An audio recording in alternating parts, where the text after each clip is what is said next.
Hey, we'll talk about this. We got several of our members that are away traveling, and so we miss them. And we have visitors, and we're glad that you're here. We're glad you came our way. During our announcements, we'll talk about some folks that we need to pray for, but I talked to Aline this morning. She's feeling better, so we're thankful for that. I think everyone may know this by now, but Mike Rain had a motorcycle accident, so he's pretty stove up. Got a lot of road rash, and anyhow, he's having a difficult time walking, but he will recover. So we're thankful for that. Donnie Rice is in the hospital this morning with low oxygen, and got word also this morning that Deborah Donahue crushed her tibia, and she's probably going to have surgery in the morning. Right, Eddie? So, yeah. So anyhow, we'll remember them in our prayers. This morning we have a special guest. Man, I'll tell you what, we're so glad to have Evan and family with us, and I'll introduce them during our worship service. He's going to preach as well. But we also have DeCoven and Brianna. DeCoven is the youth minister at Kayenta. He's over in our teenage class. He's teaching the teen class this morning. But, man, you guys, Evan, are an honored guest, and we're thankful to have you this weekend. And the congregation here has a unique relationship, and I think everyone that knows you loves you. So we appreciate you coming to talk to us about the work that's going on in Kayenta. Before we get started, let's have a quick prayer. Dear God, we thank you for this day. We're thankful for the blessings of the day, and we ask that you be with us as we have our Bible class. And just thank you for the safe travels that the Todachines and the Adams have had this far, and we pray your continued blessings on them. Be with Evan as he speaks to us today. Just thank you for the passion that he has for your word, and pray that you continue to be with them in the ministry that they're involved in Kayenta. And Father, help us to be loving and caring and supportive of that work. Father, we pray that you be with Leon Glenn, with Terry Fike, with Aline Beckett, with Mike Rain, with Donnie Rice, with Deborah Donahue. Father, all these have health issues of different kinds, and we just ask your blessings on them. Father, thank you for your son, Jesus. Thank you for the hope that we have in him, for the blood that he shed that brings us together as brothers and sisters. And we all say, in Jesus' name, amen. Good morning. Can everybody hear me? I don't use a mic until I leave home. We don't have mics. We have well, it looks like speakers, but I don't think they work back home. So they're kind of just for decoration, just like our clocks. Clocks are decoration. Happy Lord's Day. So glad to be here in Farmington. Grateful to be with a congregation that has some experience and some memories about the res work here. So I'm going to give an update this morning about the reservation work. Thank you, Todd. Okay, so again, my name is Evan Todachine. For those that don't know me, my wife is Crystal. We've been married for a little over 11 years, and we have 3 daughters, Faith, Kenley, and Ramey. We're one of the families that y'all support. We do mission work, domestic mission work on the Navajo reservation. And by show of hands, who's got experience or some kind of background with working with or on a reservation? Anybody here? Okay, so this will be informative at the least. So grateful. Now, who's come on a trip so far to visit us? Okay, so y'all should have raised your hand when I said that the first time, because now you're well acquainted with the res. So what we do is we do mission work on the Navajo reservation, which is where Crystal, myself, the Adams are from. Born and raised on the Navajo reservation. We are full Navajo, Crystal and I, and I come from a family of the Navajo traditional belief. So my conversion to Christianity is something that God has used to glorify himself, but also to lead others. And so I'm thankful for that. I've got several grandfathers back home who are medicine men, and so DeCoven as well. He's got a huge background in the same kind of worldview, and so God has prepared us for such a time as this, and I really do believe that, and so grateful for those who are interested to learn and try to figure out how they can help with this work. But in Northeast Arizona, we're probably about 15 to 20 miles from the Utah border. And so if you've ever seen any old westerns, John Wayne, that kind of thing, that's basically our backyard. Matter of fact, my great-grandmother was John Wayne's housekeeper when he would stay there to do for movie sets and things like that. So that's where we are, that's where we work. But the Navajo Reservation itself is 325,000 square miles. So if you can think of the state of West Virginia, the Navajo Nation, West Virginia can fit inside the Navajo Nation. And so it's the largest in America. We're also the largest tribe in America with just over 500,000. So over 500,000 Navajos that are federally registered with the tribe there. And so as large of a land area that occupies, there are only 7 mission points. Of those seven mission points, 4 have a full-time worker. And of those 4 with full-time workers, 3 of them are over the age of 65, with nobody else to kind of take that mantle. They're at that retirement age. So we are in dire need of workers. And so if you have children who are interested in going into the mission field, at least for part-time, we're going to start, Lord willing, working with the University of Harding, which is where we just came from, to try to get some short-term interns to come on out and try to alleviate some of that stress and try to make gain some progress as far as filling those pulpits. And I believe long-term trying to get to where the Native men are groomed and trained to be able to take that on. But kind of fast forwarding to 2024, end of last year, we completed about 2 years into the work, which is this kind of recap flyer that we made. So the year of 2024, we had 32 baptisms. That's a typo. When I made this flyer at the end of the year, we had 4 more obey the gospel. And so in 2024 in Kayenta, we had 32 baptisms. Our youth group increased from about 4 to, really about 16. So our teenage group really had grown. Our membership overall grew from about 40 to 75. I think we ended the year with about 70, 75 as our average for Sunday morning. And in the community in Kayenta and other surrounding areas, we've been able to serve at least 450. That is a conservative estimate there. We also had several, because of our growth at such a fast rate, we kind of scrambled and had to figure out how we could add a 3-classroom addition to our church building, and that took up the majority of the year. And by God's grace, I think we raised over something like $25,000 to add on 3 20-by-20 classrooms, because we had simply just gained so many children from the area. So overall, just a phenomenal year. And so, the goal of Christianity is not necessarily to baptize folks, it's to sow the seed, right? That's the measuring stick, is biblically, as long as you're sowing the seed, the growth, as we know, Paul says in 1 Corinthians, that God causes the growth. But man, what a blessing to those times that you can see the growth happen in real time. So that's kind of how we ended the year last year. We started the year here with kind of a hallmark trip for us, something that was really big for the reservation churches.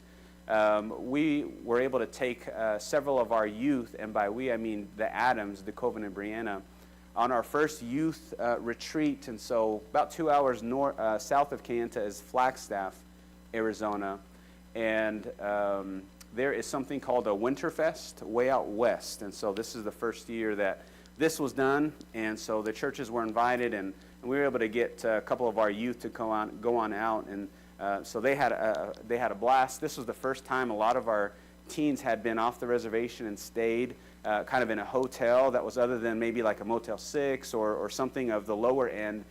They held the event at a DoubleTree hotel. And so when DeKoven and Brianna took the kids in, they had to pull them by the hands. By the time they got to the lobby, they were just overwhelmed, like, we're staying here? So they were so excited. DeKoven said they had probably an hour or so to get into the rooms, get ready to go, and then they started that session, the first session that evening. And the kids were having a hard time getting ready because they were so overwhelmed by how beautiful, they say, the room was. And so I remember he said the girls came to him, and he's like, you guys are supposed to be ready. What are you doing? And they said, look at the towels, they're so beautiful. And they were folded perfectly, and so that was a really neat experience for them. And Lord willing, this will be first of many. And so there are times in which we probably will put out there for folks who want to help that maybe can't be there in person. We did something we started called Adopt a Teen. And so if there's an event like this, obviously the families cannot afford for teens to go. So we kind of, in a fundraising effort, we'll ask families to adopt one of the teens. And so we'll create a budget, room and board, and then food, and then ask families to maybe adopt a teen for that trip. And so if you're interested, please let me know, because we have a few events that are upcoming beginning the new year. Another neat thing that we have all the time at the church building is just fellowship meals. I don't know about y'all in Arkansas, but we find reasons, excuses to come together to eat food. That's what we do. And so we had this event. And it's called the First Laugh.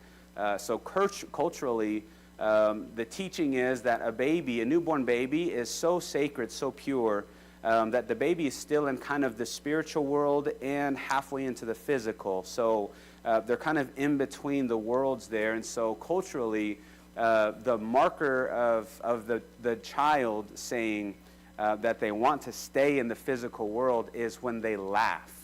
And so the first big belt of a newborn baby is celebrated with a bunch of food, family comes together, and I guess basically, now that I think about it, I guess we teach that that's the baby's way of saying, okay, I think I'll hang on to this family. You know, this family's okay, I'll stay here. So this is baby Jonah. So Jonah had his first laugh a couple months into the year, and there we are celebrating together with some food and some fun, some fellowship. And what we're doing here is that's a Navajo basket that's handmade. And so during this first laugh party, because Jonah is the host, he's the one who is taking rock salt. That's what's in this basket, rock salt, and putting it onto the plate of food for everybody that's there to celebrate him. And so this is intentionally done so it can teach him the characteristic or the trait of giving, right? He's already in the giving type of a service mentality, not being stingy. And so this is the Littleman family, part of the Littleman family, and that is baby Jonah there. So I also find it funny that we're having a Navajo cultural meal and we're having enchiladas and tacos. So however that works out, that's what was done. Also during the springtime, we're super excited when we host the college groups. So we have about 20 students from Freed-Hardeman and from Harding that come on out. And so this is a group of Freed-Hardeman students. And boy, I'll tell you, our kids love them some college kids. They love them. They can match the energy. They can play with them. And the college kids, I can't say enough about how great of servants they are. They are such a tribute to our future, the future of the Lord's church. And so what we do is during this time, this week that the Harding students or the Freed-Hardeman students are here, I will at the same time, we will coordinate a seminar or a gospel meeting. And so we'll try to bring in a speaker to do something like, in this case, we did God's design for marriage and family. And so the biblical worldview of how God designed the home, which is super important for our culture because we have such a high rate of single-parent homes, of homes that have drug abuse, alcoholism. There's homes that have domestic violence, and so those rates are so high on the reservations. So anytime we can get back to God's pattern, I find it to be very, very successful.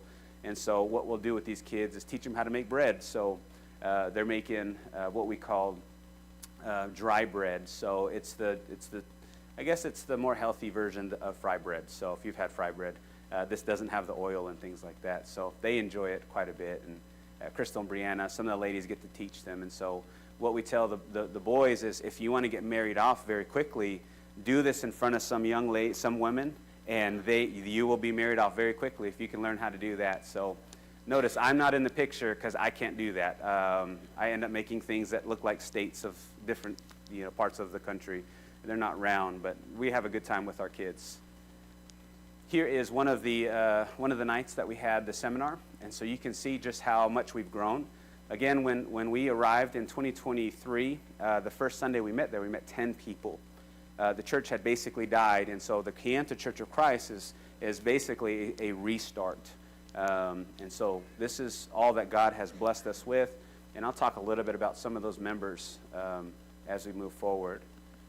Another really neat thing that happened this year is the ladies' ministry started to gain some momentum. Up until this point, Crystal and Brianna had really kind of, for whatever reason, I'm not really sure, but not been able to get the ladies' ministry going because of a lack of involvement. So this year, they really started to see some fruit. And so here's 2 separate dinners with the ladies, and so Brianna's giving a message there. So what a great area for Crystal and Brianna to grow as they give lessons. They're starting to really take that on, and we're so proud of all the things that they do, not just with the kids, but with the ladies' ministry. So the dinner on the left is a Secret Sister Reveal party, and then on the right is the Galentines. So really neat to see that start to take off. And here's a picture of the ladies, and of course baby Jonah gets to go too, so he's loving it. During the summer, I heard a brief announcement from Arian about camps that are already coming up. This is our family camp, and we just call it Res Camp. It's in the middle of the reservation, the part that does have trees. Yes, the reservation does have trees, only certain portions. This is where we go at the end of June, and probably all of the members on the reservation that can go out, that are willing and able, will go out to the middle of this forest, and we will set up our tents. There's no facilities, no running water, no electricity. You are roughing it for about four and a half days. And so this is on day 3 of us, and so I can still smell this picture as I look at it. But our kids, so this right here is just the Kayenta bunch, so the church from Kayenta that were able to make it. We had about 25 of us be able to make it, and so a lot of these people in this picture, these brothers and sisters, are experiencing this for the first time, and they love it. So it's a really neat experience. It's something that I help coordinate, and so this year we had a record attendance of 160 total people come out, and love it so much. So also at the same time, some of you may have this is familiar to you, or bring you back some joy, or maybe even a little bit of trauma because of how many kids that we attract here. This is the last night of VBS, and if I remember correctly, we had something like 158 total that were stuffed in this room. And so our auditorium room is probably 1/8 of the size of this room here. It's not large, but we're able to fit so many folks in there. And I'll tell you what, we love us some VBS time. I tell folks wherever I go that the Farmington bunch does the best VBS I've ever seen or been a part of, hands down. And so grateful for those who come on the trip, and all those kids are just having a blast. And so we're so grateful to have these kids, and it helps us to make kind of inroads with some of these families, because we'll probably get some kids that are there for the first time, and I'll tell you what, they love it so much. And so grateful for the bunch that goes out there.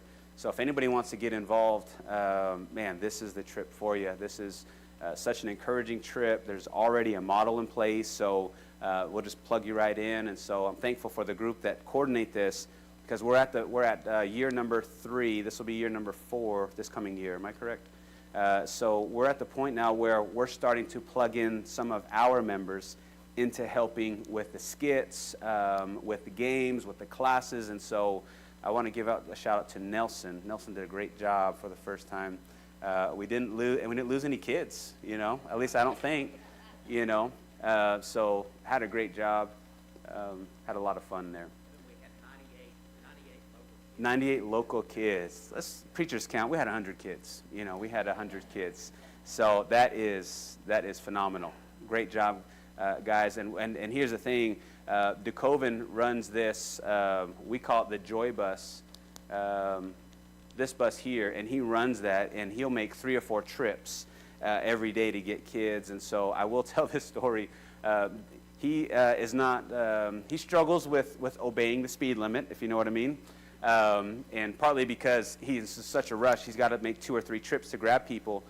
grab kids. And so on the reservation, you can just drive down the street, honk your horn, and kids will come out, kind of like children of the corn. They'll just wake up and start walking towards the bus, and you can just say, get in, and there's no adults to supervise them, which is kind of a sad deal. But you know what? It's great because we get to get these kids in a positive, safe environment. They get to have a blast for a couple hours.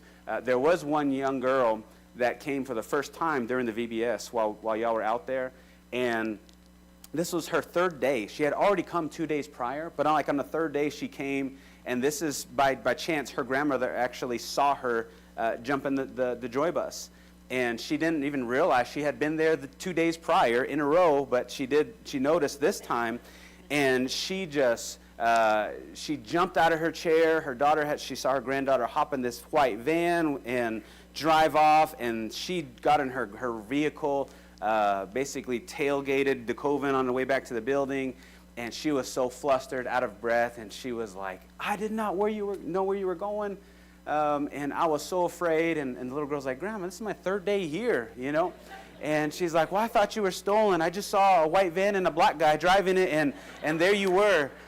So we were able to order some decals to put, because it won't be all white. By the way, this van is like a 92 Dodge whatever, and it's got no shocks. And so when you hit those speed bumps, all the kids are just rolling around in the back of the van, and they absolutely love it. So I'm so grateful for DeKoven. That's one of the things he's in charge of, is the Joy Bus ministry. So I told him maybe we can get some flame decals for the van. That might put us and help us to stand out. Another thing that was really neat for this year is we got to see finally some of the original Christians for Kayenta, saw some of them return back to the fold. When we arrived here in Kayenta, we were just on the heels of COVID. COVID had ran through and really did what it did to the reservation, because for those who are aware, Native American people are very spiritual, and so much to the extent that we will start to identify inanimate objects and assign them spirits. So COVID, in the cultural sense, began to take on this spiritual aspect, and people were looking at COVID as kind of an evil spirit.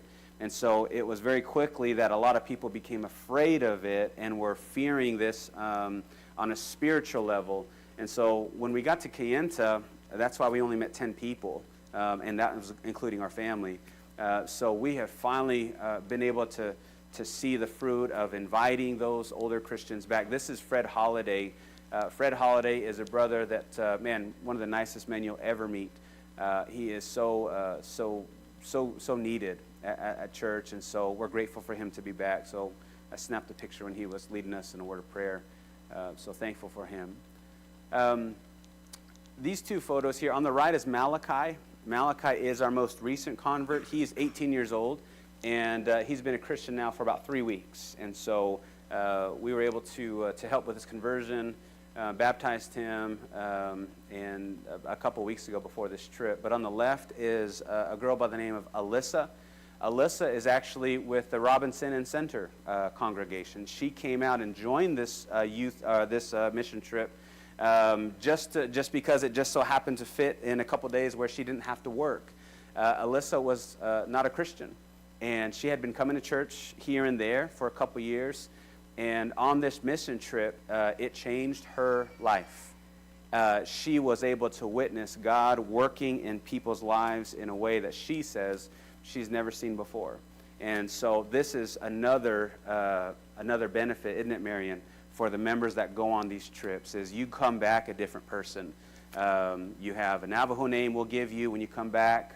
You have res dirt behind your ears, but you also spiritually, hopefully that not only are you impacting us, but I would hope that we're impacting you.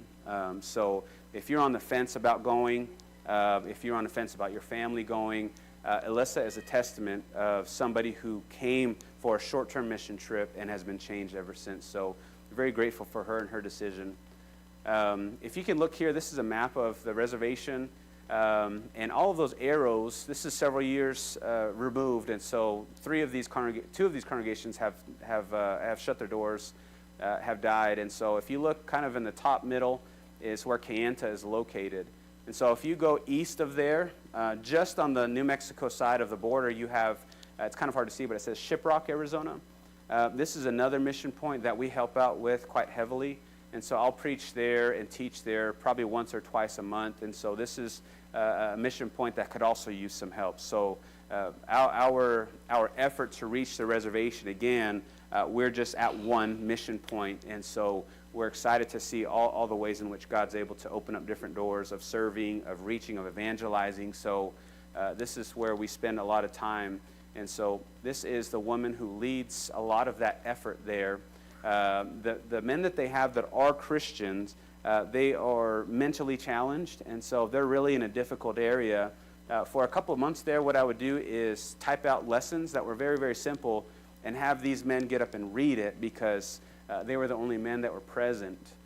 This woman here by the name of Victoria Pettigrew, she is the definition of a servant.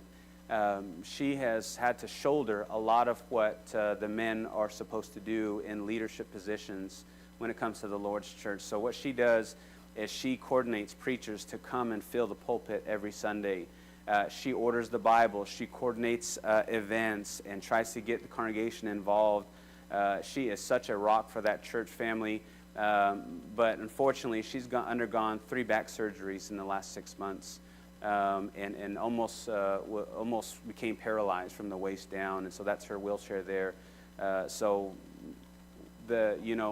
Romans chapter 8 verse 28 says God works all things together for good, right? Even the ugly times, the bad times. And so with this part of Shiprock's struggles, this has caused her son-in-law. If you look at the picture on the right, that is Cody and Vishira Scow. Vishira is Victoria's daughter, and she's married to Cody.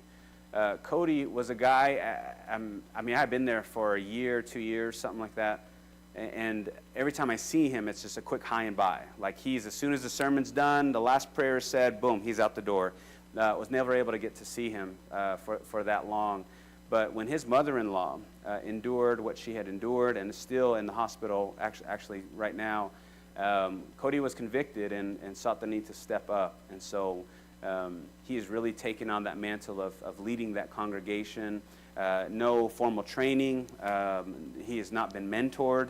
That's what I'm trying to do right now, even though we've got a distance between us. But Cody's been a solid rock for that congregation as they move forward. And that Sunday that I was there, about a month and a half ago, was able to baptize Ambrose, and that's the picture on the left. Ambrose had been attending. His wife is a faithful member there, and so he kind of came just to come, but God got a hold of him, and he was convicted on this day. And I had seen him over and over, and I just kind of cornered him. You know, preachers, we get kind of to a point where we just get frustrated, and we're just like, okay, I'm just gonna corner this person. And so that's what I did with Ambrose. I'm like, Ambrose, you have heard lesson after lesson. You know what you need to do. What's keeping you?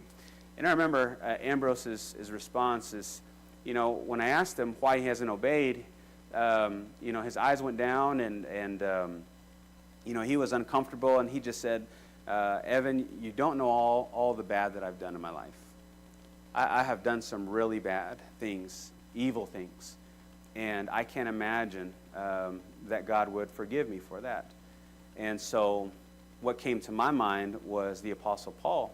And so we sat down and started studying about Paul, and I asked Ambrose, there's a guy named Saul of Tarsus, and he aided to some degree in the killing of Stephen. Have you ever killed a man? And he goes, well, I said, okay, never mind. Let me not go there. And so he says, let's just study Saul. And so we did his conversion, how God had poured out his grace upon the life of Paul and turned him into a servant. And so after that study, Ambrose was like, man, okay, I see it. And so he obeyed the gospel that day. And I also had a joint study with Ray Lynn, and Ray Lynn obeyed the gospel that day as well. So Shiprock is also seeing some growth, and so we're so grateful to be a part of the Shiprock congregation there in all that we do. So overall, the success markers of 2025 is we've had 8 baptisms this year. Our Sunday morning average is about 73, so we're about the same as when we ended the year last year, which in my perspective is such a huge success. Usually you see a fall off. The majority of Christians at Kayenta today are a little over a year in the faith. I mean, we're very young. And so I don't know about you, but if you can think of your first couple of months as a new Christian, you were on fire, right? You were going to go and convert the whole world in one day, right? You remember that time? And then what happens? Well, you start to come across the family members that don't want to hear it. You come across the friends and coworkers that want nothing to do with the church and Scripture and the Bible. And so that tends to kind of pour on your fire, and after a while you're a little bit more discouraged than you were before you started. And so that's what's so encouraging about this number is a lot of our new Christians are staying with it. In the Navajo culture, for families that are heavily traditional, they will mock you if you are a Christian. They'll make fun of you.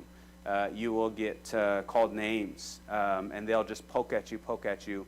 And so it's hard. It's not a great deal of persecution, but it's enough to discourage you and enough for a lot of folks to leave the faith. I remember there's this one lady several years ago. I dropped her off after an event, and I asked her the same thing I asked Ambrose. And I said, you've heard so many lessons. What's keeping you from being baptized? And she just said, she had a very, very similar response. She said, my father is older in age, and he's just overcome some health sicknesses. And I know when I do become a Christian, that I will lose my physical father, meaning he will pull away from me.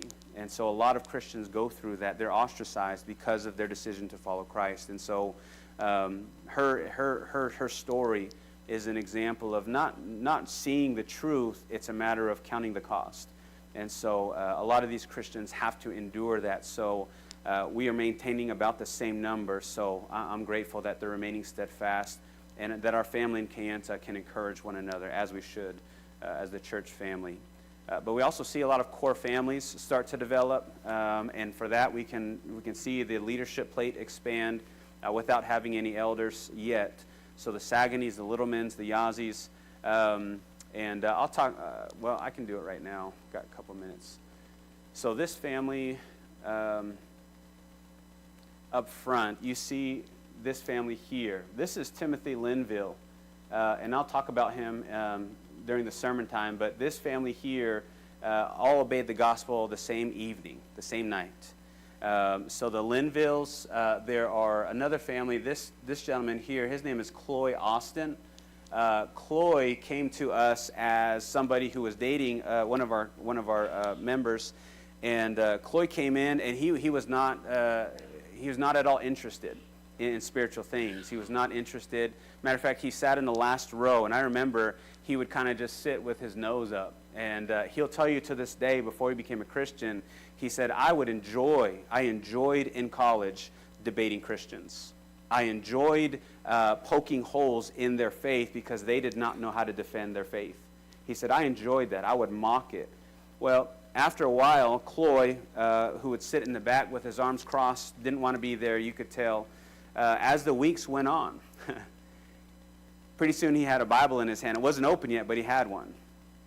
And as the weeks went on, he would open that Bible and he would follow along during the lessons. And I noticed this. As the weeks went on, he would make his way one row at a time closer to the front.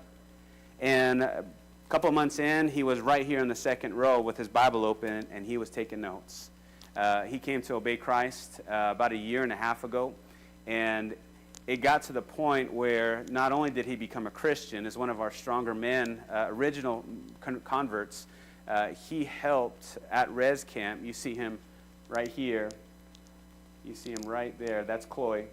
He came last year, and there was a visiting woman that came to camp, just lived down the road and wanted to know what's going on. Well, we studied with her, and we had to find water. We didn't bring any water just to drink and cook with.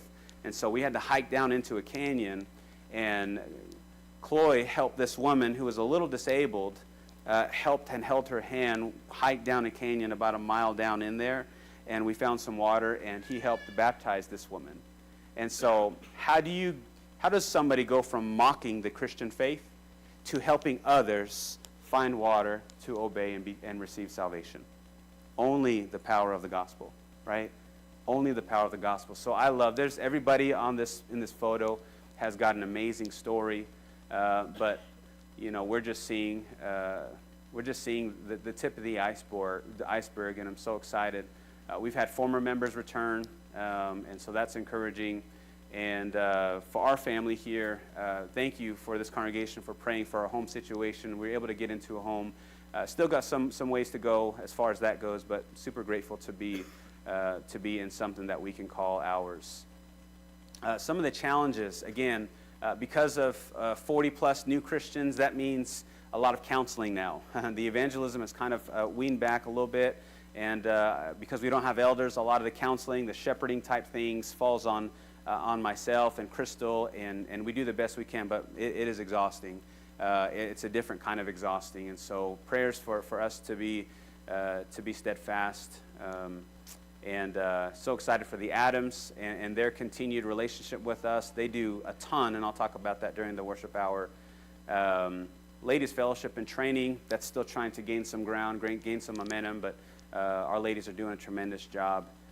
So that has been what God has been doing on the Kayenta reservation, the Kayenta community on the reservation. So I believe we have 2 or 3 minutes, and I wanted to open it up to any questions that anybody might have about anything regarding the work or the res.